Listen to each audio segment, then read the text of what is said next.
நேபாளத்தில் சமீபத்தில் நடைபெற்ற சர்வதேச சிலம்பு போட்டியில் பதக்கங்களை வென்று சென்னை திரும்பிய வீரர்களுக்கு உற்சாக வரவேற்பு அளிக்கப்பட்டது. இதுகுறித்து கூடுதல் தகவல்களை எமது செய்தியாளர் மணிகண்டன் வழங்க கேட்கலாம். வணக்கம் மணிகண்டன், விவரங்களை பதிவு பண்ணலாம். வணக்கம். கடந்த ஜூலை 25ஆம் தேதி முதல் 29ஆம் தேதி வரை நேபாளத்தில் இருக்கக்கூடிய காத்மண்டுல இந்தோ நேபாள் இன்டர்நேஷனல் சாம்பியன்ஷிப் 2024 போட்டிகள் நடைபெற்றது. இதுல சிலம்ப போட்டிக்காக தமிழகத்திலிருந்து இந்தியாவை ரெப்ரசன்ட் செய்து 80க்கும் மேற்பட்ட வீரர்கள் சென்றிருந்தனர். இதுல 89 மாணவர்கள் இந்தியாவை பிரதிநிதித்துவப்படுத்தி பங்கேற்றிருந்தனர். அவர்கள் வெற்றி பெற்று தங்கள் திறமையை வெளிப்படுத்தி இன்று தாய்நாட்டுக்கு பெருமையை சேர்த்து தாயகம் திரும்பியிருக்கின்றனர்.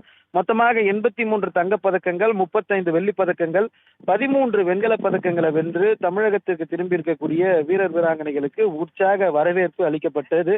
அது மட்டுமல்லாமல் அவர்களுக்கு பயிற்சி அளித்த ஆசான்களுக்கும் அனைவருக்குமே தாயகம் திரும்பியவர்களுக்கு மாலை அணிவித்து சால்வை பூர்த்தி உற்சாக வரவேற்பு என்பது சென்ட்ரல் ரயில் நிலையத்துல வழங்கப்பட்டது. தொடர்ந்து சிலம்ப வீரர்களை ஊக்குவிக்கும் பொருட்டு பல்வேறு தேசிய அளவிலான சாம்பியன்ஷிப் போட்டிகள் நடத்தப்பட்டு வருகிறது.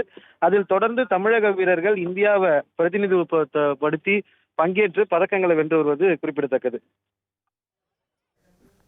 விவரங்களுக்கு நன்றி மணிகண்டன்.